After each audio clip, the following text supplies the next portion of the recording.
Lorenzo Vitali leaned back in his chair, wine glass in hand, and said something in Arabic to his men. Something ugly. Something meant only for their ears. "Look at her," he said, still speaking Arabic, his eyes on the waitress refilling the water glasses. "They hire anyone these days. Even the fat ones." His men laughed low, careful laughter, the kind men give a boss so he knows they find him funny. The waitress did not look up. She finished pouring the water. Then she set the bottle down gently on the white tablecloth, straightened her back, and looked Lorenzo Vitali directly in the eye. And in flawless Arabic, with an accent cleaner than his own, she said, "Careful, Mr. Vitali. A man who insults a stranger in a language he thinks she doesn't understand is a man who has been underestimated his whole life. And underestimated men die the fastest." The laughter died. Forks stopped moving. Someone's glass froze halfway to their mouth.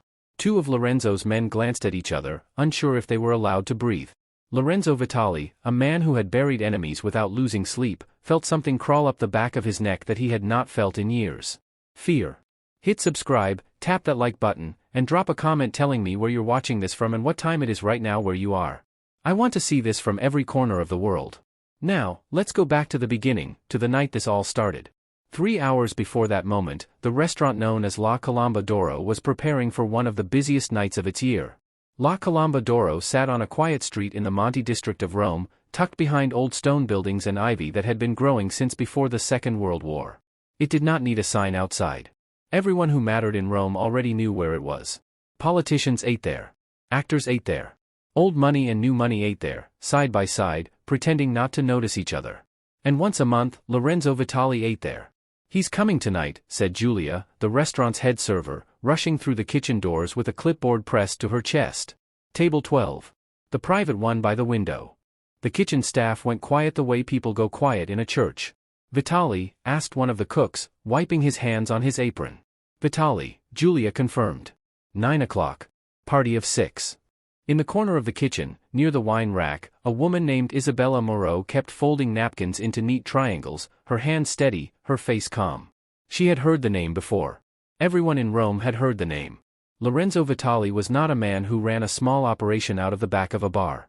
He was a man who owned pieces of shipping ports, construction companies, and at least 2 members of the Roman City Council, though nobody dared say that last part out loud. "Isabella," Julia said, walking over. "I need my best server on his table tonight." "That means you." Isabella looked up. "Why me?" "Because you don't get nervous. Everyone else on this staff turns into a puddle when a man like that walks in. You just don't." Isabella smiled faintly. "I'll take the table." What Julia did not know, what nobody at La Colomba d'Oro knew, was that Isabella Moreau was not the woman's real name. She had been Isabella Moreau for 6 years. Before that, she had been someone else entirely, someone who had died, technically, on paper, in a police report filed in Marseille that nobody in Rome had ever bothered to read. She had learned a long time ago that the safest place to hide was in plain sight, wearing an apron, refilling water glasses for men who would never imagine that the round-faced, soft-spoken waitress standing beside their table had once lived a life stranger than any of theirs. At 8:55 p.m., 3 black cars pulled up outside La Colomba d'Oro. Lorenzo Vitali stepped out of the middle car first. He was in his late 30s, tall, with dark hair combed straight back and just the faintest touch of silver starting to show at his temples. He wore a black suit, tailored so precisely it looked like it had been poured onto him, with a black silk shirt underneath and no tie. Black on black on black. It was said among his men that Lorenzo Vitali had not worn a color other than black in over a decade. Some said it was superstition. Others said it was simply that black suited a man who dealt in funerals, other people's funerals. 5 men followed him inside.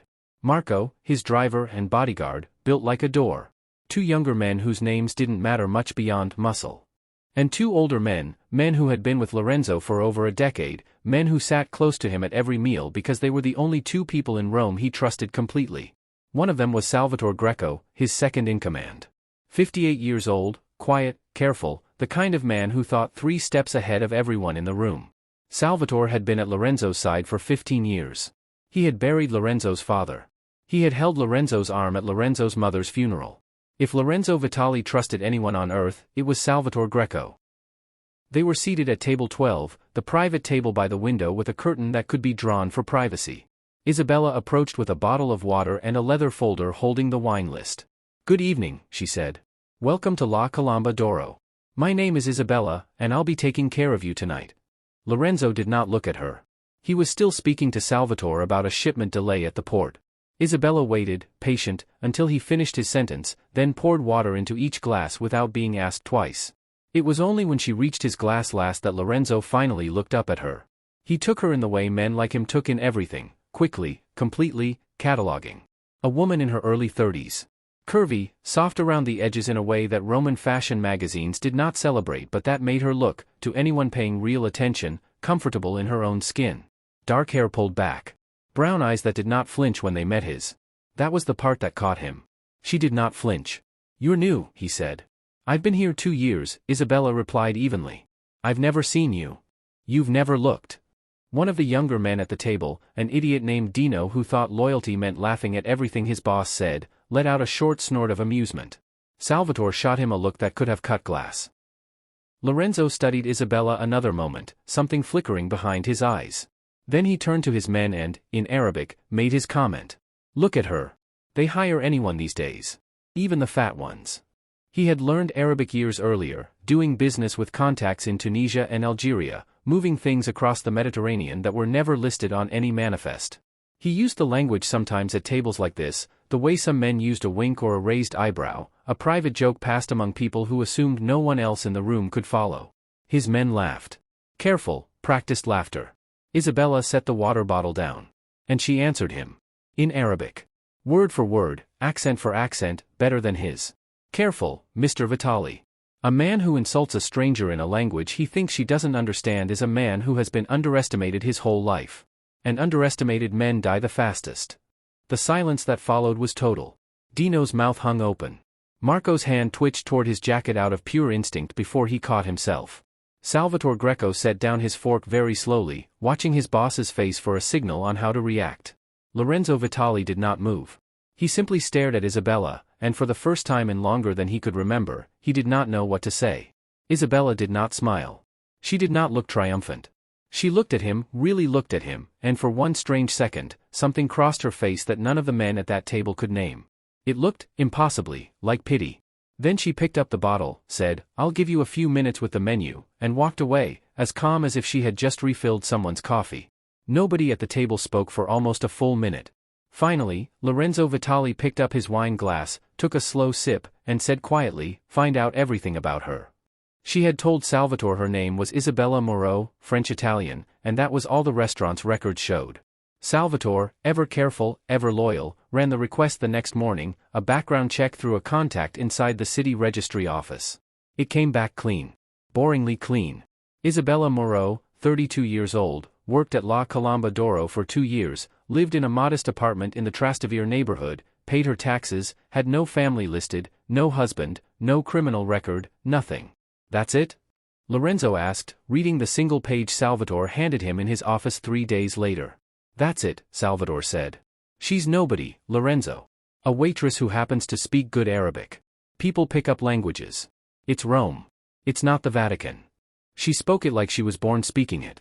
So maybe she was born speaking it, and the last name is fake. A stage name, like actors do. Doesn't mean anything. Lorenzo said nothing. He turned the paper over as if something might be written on the back that wasn't there the first time. Then he set it down. I'm going back Thursday, he said. Salvatore raised an eyebrow but said nothing. In 15 years, he had never once seen his boss return to the same restaurant twice in 1 week for a woman. Lorenzo went back Thursday. And the Thursday after that. And the one after that. Each time, he requested the same table, and each time, he requested Isabella. At first, he told himself it was simple curiosity, the kind of itch a man gets when a puzzle refuses to solve itself. But as the weeks stretched into a month, something else crept in, something Lorenzo Vitali had not felt in a very long time, not for a woman, not for anyone.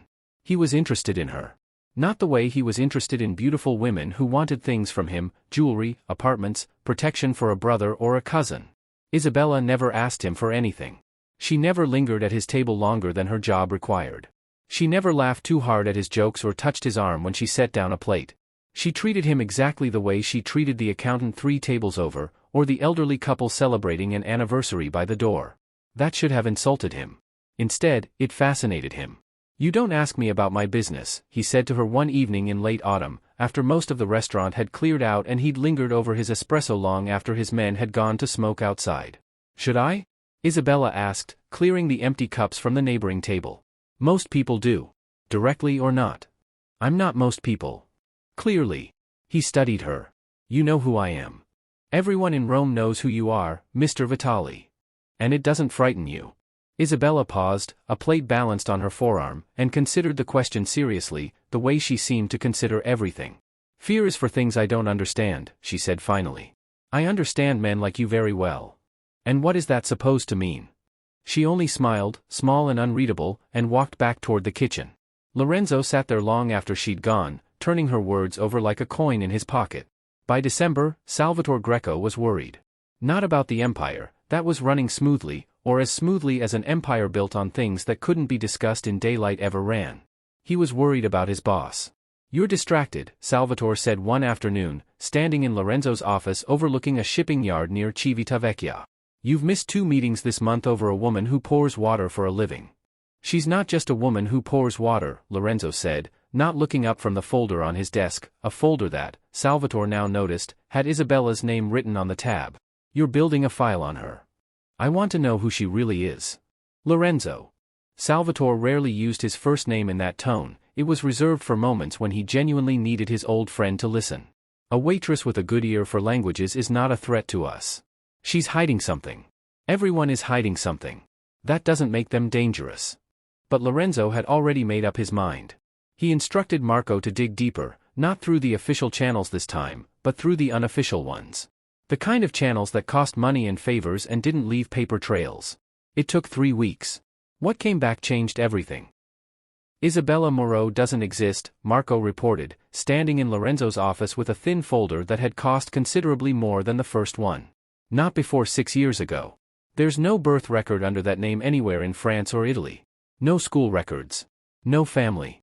She appeared, fully formed, 6 years ago, renting an apartment in Trastevere with cash and a set of documents that are good, very good, but not government good. Private good. The kind you buy from a specific type of person." Lorenzo leaned forward. "Then who is she?" "We don't know yet. But we're close." 2 more weeks passed before Marco returned with a name. "Yasmin Haddad," Marco said. "Born in Marseille, 38 years ago, to a French mother and a Lebanese father. Grew up bilingual, French and Arabic, which explains the accent you heard. She worked for an international humanitarian organization for almost a decade, stationed across North Africa and the Middle East. Field work. Conflict zones. The kind of job that gets people killed, and often does." "Get to the point," Lorenzo said. 6 years ago, Yasmin Haddad was reported dead. Her car was found burned on a coastal road outside Marseille. The body inside was burned beyond recognition, but dental records matched. Case closed. Officially, Yasmin Haddad has been dead for 6 years. The room was silent.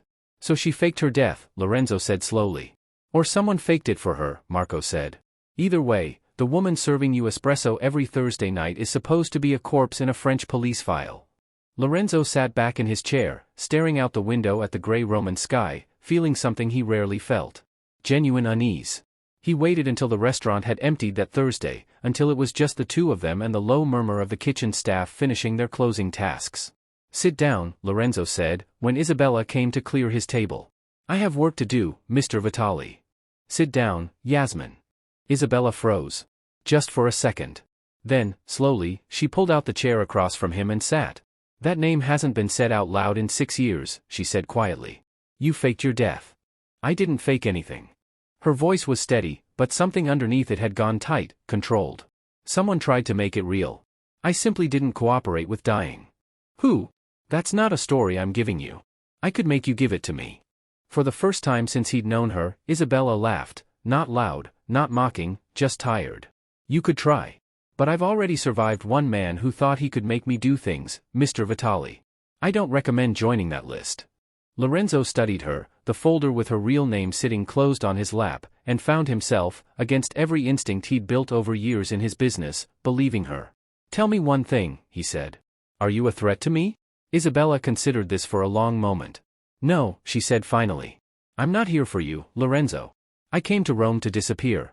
You're the one who kept showing up at my table." It was, he realized, entirely true. "Someone tried to kill you," he said. "And you never found out who."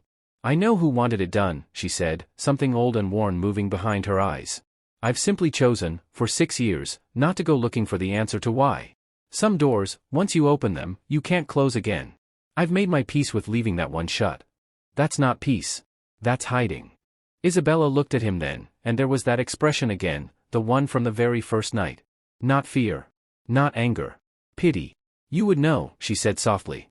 Wouldn't you? Lorenzo did not understand the comment. Not yet. It would be months before he did, before the words came back to him with their full, devastating weight. That night, he let her go home without following her, without having Marco tail her car. He sat alone at table 12 long after the restaurant closed, staring at a folder with a dead woman's name on it, feeling, for reasons he couldn't articulate, that he had just been handed a truth far smaller than the one that actually mattered. It started with a discrepancy in the shipping accounts. Small. Almost nothing.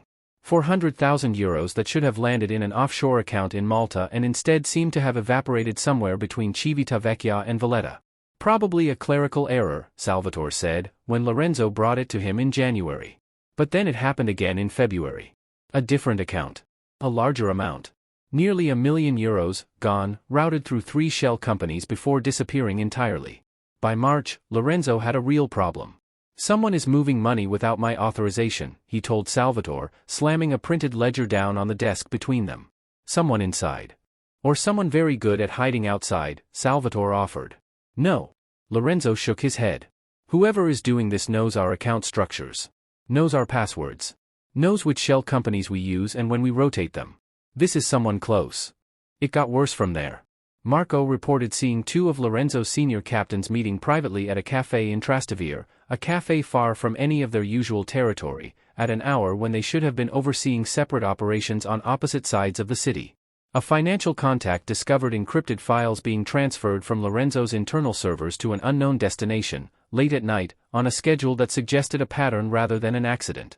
2 of Lorenzo's oldest allies, men who had never once questioned an order in a decade, began giving vague, evasive answers whenever he asked them about their schedules, their spending, their whereabouts. By April, Lorenzo Vitali was convinced. There was a traitor in his organization. Someone close. Someone trusted.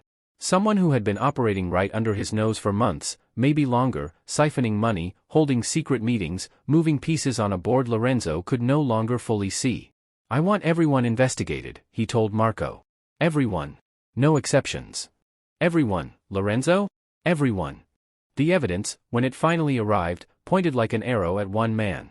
Salvatore Greco. It began with a financial transfer, 300,000 euros, moved from a Vitali-controlled account into a private account that, after weeks of digging, traced back to a shell company with Salvatore's cousin listed as a silent partner. Then came the meeting records. Salvatore had been seen, twice, meeting privately with a man connected to the Calabrian families, longtime rivals of the Vitali organization. Then came a set of encrypted messages, recovered from a burner phone in Salvatore's car, that referenced the transfer schedule and keeping L in the dark. Lorenzo. It can't be him, Marco said quietly, laying the final report on Lorenzo's desk. 15 years, Lorenzo. He held your father's coffin. I know what he did, Lorenzo said, his voice flat, hollow. I know everything he's done for 15 years. That's what makes this worse. He read the report twice. Then a third time. Financial transfers. Witness statements from 2 of his own captains, swearing they'd seen Salvatore meeting with the Calabrians. The encrypted messages. It was, on paper, an airtight case. Even Dino, the idiot who laughed too hard, looked pale reading it. I always thought it was somebody else, he muttered. Never him. That night, Lorenzo Vitali did something he had never once done in 15 years of partnership. He had Salvatore Greco arrested by his own men. Salvatore did not resist. He simply looked at Lorenzo across the room, an expression of something that looked less like fear and more like heartbreak, and said quietly, "You'll understand eventually. I hope it soon." Lorenzo said nothing. He walked away before he had to watch his men take his oldest friend out the door. He told Isabella about it 3 nights later, sitting at table 12, the folder of evidence between them like a wall. I don't believe it, Isabella said, after reading through the documents Lorenzo had, against every rule he'd ever followed, brought outside his own organization. The evidence is overwhelming. The evidence is too clean, she said. Real betrayals are messy, Lorenzo. People make mistakes when they're hiding something, they get greedy, they get careless, they leave one loose thread. She tapped the folder, this is a story. Every piece fits too perfectly. Real life doesn't fit this perfectly. You're a waitress, Lorenzo said, more sharply than he meant to. What do you know about betrayal? Isabella's eyes met his, steady and unflinching, the same way they had the very first night. More than you'd like to imagine, she said quietly. Let me look at everything. All of it. Give me a week. Against every instinct honed over years in this life, Lorenzo agreed. Isabella spent the next 7 days doing something no one at La Colomba d'Oro understood, taking unpaid leave, disappearing from the restaurant floor, and instead sitting for hours in a rented room with printouts, financial statements, and phone records spread across every surface. What she found unraveled the entire case. The financial transfer, the €300,000, had been routed through an account Salvatore didn't control and had never accessed. The shell company's silent partner listing of his cousin had been added to the paperwork 2 weeks after the transfer, backdated by someone with access to the filing system. The meetings with the Calabrian contact were real, but the man Salvatore had met wasn't negotiating a betrayal. He was a retired doctor, and the meetings, when Isabella tracked down a waiter who had served them at the cafe both times, had involved Salvatore doing most of the listening, taking notes, occasionally looking distressed. The witness statements from the two captains contradicted each other on small details neither had bothered to align: the color of a car, the time of day, the direction Salvatore had walked. Small cracks. The kind that don't exist in a true memory but appear constantly in a rehearsed one. The encrypted messages were the final piece. Isabella had a contact, a remnant of her old life she rarely used anymore, traced the burner phone's manufacturing batch. It had been purchased in bulk, 6 months earlier, by someone inside Lorenzo's own organization. Someone with access to everything. He's innocent, Isabella told Lorenzo, laying it all out across table 12 a week later. Every piece of this was built. Not found, built. Someone planted this, piece by piece, over months, and did it well enough that even his own captains believed what they were seeing. Lorenzo stared at the evidence, feeling something cold settle in his stomach. Then who built it? That, Isabella said quietly, is the only question that matters now. Salvatore was released within days, gaunt, quieter than before, but alive, and, to Lorenzo's shock, not angry. I knew you'd figure it out, was all Salvatore said, when Lorenzo tried, clumsily, to apologize. Or she would. I had faith in one of you. That comment would come back to Lorenzo later, too. At the time, he was too consumed with the new question to notice how strange it was. If Salvatore wasn't the traitor, who was? Lorenzo launched the largest investigation of his career. He brought in outside forensic accountants under false pretenses, disguised as consultants for a legitimate business acquisition. He personally reviewed years of transaction records. He interrogated every captain, every lieutenant, every accountant who had ever touched his books. He found nothing. Not a rival family pulling strings from outside. Not a mole planted by the Calabrians or the Sicilians or any of the half-dozen organizations who might have wanted a piece of his empire. Not an ambitious underling positioning himself to take over. Nothing. The missing money, nearly €4 million over 18 months, once it was all added up, had gone somewhere, clearly, but every trail led into dead ends built with a level of care that seemed almost designed to be found eventually, and to lead nowhere once it was. It doesn't make sense, Lorenzo said, pacing his office at 2 in the morning, Isabella sitting quietly in the chair across from his desk, a place she now occupied several nights a week, an arrangement that had stopped feeling strange to either of them somewhere in the last month. A conspiracy needs a purpose. Someone benefits. Someone always benefits. Unless the purpose isn't what you think a purpose looks like, Isabella said. Lorenzo stopped pacing. What does that mean? Isabella didn't answer right away. She was looking at him in that way she sometimes did, studying him, the way a doctor studies a patient's color, or the way someone studies a person they already suspect is sick but hasn't said so yet. When did the meeting start? She asked instead. The real first one. Not the ones you found, the very first strange thing. Think carefully. Lorenzo thought back. Almost 2 years ago, he said slowly. Salvatore came to me and said he wanted to reorganize the medical coverage for senior members. Said it was overdue. I thought nothing of it. And around the same time? I had a health scare, Lorenzo said, the memory surfacing reluctantly. Chest pains. I went in for tests. They said it was stress. Did you see the full results yourself? Lorenzo paused. Salvatore handled the appointment. Said the doctor was a contact he trusted, someone discreet. He frowned. I saw a summary. Not the full file. Isabella said nothing. But her face had gone very still, very careful, the way a person's face goes still right before they have to tell someone something they don't want to hear. Isabella, Lorenzo said slowly. What are you thinking? I'm thinking, she said quietly, that you should get your full medical file. Not a summary. Not from Salvatore's contact. From an outside doctor, one with no connection to anyone in this room. Today, Lorenzo. Not next week. The doctor Isabella found was a private physician in Milan, chosen specifically because he had no ties, professional or otherwise, to Rome, to the Vitali organization, or to anyone in Salvatore's circle. Lorenzo flew there under a false name, gave blood, underwent scans, and waited 3 days for results that felt, to him, like the longest 3 days of his adult life. Isabella came with him. She did not need to. She chose to. The doctor delivered the news in a small, quiet office with gray walls and a window that looked out onto nothing in particular. Mr. Vitali, the doctor said gently, I want to ask you something first. When were you told about your diagnosis? Lorenzo felt the floor tilt. What diagnosis? The doctor's expression changed, confusion, then a slow, dawning alarm. He pulled up an old file, one that had apparently been shared with him as part of the referral, sent quietly by someone in Rome months earlier to establish a baseline for comparison. 2 years ago, the doctor said carefully, you were diagnosed with an aggressive form of pancreatic cancer. Advanced stage at the time of discovery.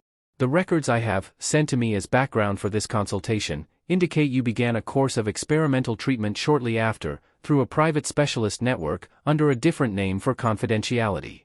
Lorenzo could not speak.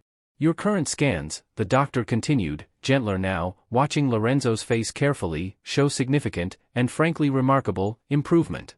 Whatever treatment you've been receiving, it's working. Better than most cases I've seen. You are, by every measure I can find, stable. Responding well. This is, medically speaking, very good news. I was never told, Lorenzo said, his voice barely above a whisper. I never knew I was sick. The doctor's face fell. He understood, suddenly, that he had just delivered information no one had prepared this man to hear. Isabella reached over and took Lorenzo's hand. He let her. It took another week, and a conversation with Salvatore that neither man would ever fully repeat to anyone else, for the entire truth to surface. 2 years earlier, Salvatore had sat in a doctor's office instead of Lorenzo, at Lorenzo's request, because Lorenzo hated hospitals and had asked his oldest friend to collect the results of a routine test so he wouldn't have to sit in the waiting room himself. Salvatore had opened an envelope meant for Lorenzo's eyes only, and read a diagnosis that would have ended most men's hope on the spot. Terminal. Advanced. 18 months, perhaps 2 years, with treatment. Less without it. Salvatore had sat in his car outside that office for 2 hours before he could drive. Then he had made a decision that would define the next 2 years of both their lives. He did not tell Lorenzo.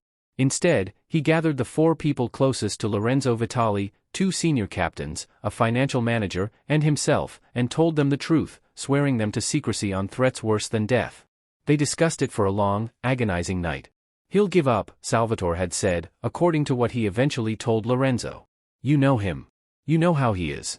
If he knows there's no fight left to win, he stops fighting entirely. I've seen it happen to men like him before. The moment they believe the ending is written, they stop living the pages in between. So they built him a different page. The missing money had gone, every euro of it, into an experimental treatment network, cutting-edge, extraordinarily expensive, operating quietly outside conventional medical channels because Salvatore had wanted absolute discretion and absolute speed, with no waiting lists and no hospital records that anyone could ever subpoena or trace back to Lorenzo. The secret meetings were consultations. Video calls with specialists in Switzerland and Germany, disguised as business trips, disguised as cafe conversations with a retired doctor who was, in fact, still very actively practicing, just no longer under his own name, after Salvatore had asked him, and paid him considerably, to help. The traitors, conspiracy, the meetings, the encrypted files, the financial trail, all of it had been carefully, deliberately built as a story. A mystery for Lorenzo to chase. Something to occupy the restless, dangerous energy of a man who could not simply sit still and wait to die, a man who needed an enemy to hunt the way other men needed air. We gave you a war you could win, Salvatore said quietly, in Lorenzo's office, the night the truth finally settled between them, because we couldn't give you the one you actually needed to fight. I thought, if you were chasing a traitor, hunting something, you'd keep getting up every morning. You'd keep taking the treatments. You'd keep believing there was a tomorrow worth showing up for. You let me arrest you, Lorenzo said, his voice raw. You let me put you in a cell. I let you win, Salvatore said. That was always the plan. For you to find the truth eventually, that Isabella would be the one to see through it, we didn't expect. But I'm glad it was her. I think, somewhere, I was hoping you'd have someone by your side when you finally learned all of it. Lorenzo sat in silence for a long time. 2 years, he finally said. Everyone knew. Everyone but me. Everyone who loved you knew, Salvatore corrected gently. That's not everyone. That's 4 people, Lorenzo, and every one of us would do it again. That night, Lorenzo found Isabella at the restaurant, wiping down table 12 long after closing, alone in the dim light. You knew, he said. Not an accusation. Just tired, quiet fact. I suspected, she said, not stopping her work. Then I knew. Around the 3rd week. The first night we met. You looked at me like I was sorry for you, she finished. Yes. Why?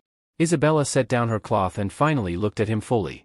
6 years ago, she said, the man I loved most in this world was diagnosed with the same illness you have. I watched what it did, not to him, at first, but to the people around him. The exhaustion they tried to hide. The way they'd go quiet in a room, then overly cheerful a second later. The strange trips, the sudden interest in his finances, the meetings no one would explain. I recognized every single symptom in you, Lorenzo, before I ever knew your diagnosis. Not your symptoms. Theirs. The people protecting you. Is that why you disappeared? After he died? Something in her face closed, just slightly. That's a different story, she said. One I'm still not ready to give you. Someone did try to kill me, Lorenzo, and it happened after he was gone, and it happened for reasons that have nothing to do with you or your world. One truth at a time. You've had enough for tonight. Lorenzo did not push. He understood, now, in a way he hadn't before, what it meant to carry something you weren't ready to hand to someone else. The pity, he said quietly. That night, it wasn't about the Mafia. It wasn't about any of this. No, Isabella said. It was about a man surrounded by people who loved him enough to lie to him. I know what that costs both sides. I watched it happen once already. I didn't want to watch it happen again without saying something. Even if all I could say, that first night, was something in a language I didn't think you'd expect me to speak back. Lorenzo Vitali did not return to running his empire the way he had before. He kept the treatments. He kept Salvatore by his side, closer now than ever, the 2 men having crossed through something together that 15 years of ordinary loyalty had never quite reached. He stopped chasing traitors. He started, slowly, clumsily, trying to build something that looked less like an empire waiting to be defended and more like a life worth actually living inside of, however much of it remained. He did not become a different man overnight. He was still Lorenzo Vitali. He still wore black. He still ran a business that operated in shadows most people never wanted to look into. But something in the center of him had shifted, quietly, permanently, the way a house settles differently after it survives a fire. Isabella kept working at La Colomba d'Oro. She never fully explained who had tried to kill her, or why. Lorenzo never fully asked again. Some doors, he had come to understand, stay shut not because people are hiding something ugly, but because some truths only get handed over when a person is finally ready to let go of them, and not one moment before. Weeks later, Lorenzo returned to the restaurant on a quiet Thursday evening, table 12, exactly as he always had. Isabella came to pour his water, the same way she had the very first night. Good evening, Mr. Vitali, she said. The usual? Lorenzo looked up at her, the woman who had unraveled the biggest secret of his life without ever once raising her voice, and felt, for the first time in 2 years, something almost like peace. Yes, he said, picking up the menu out of habit rather than need. The usual. And Isabella. Yes?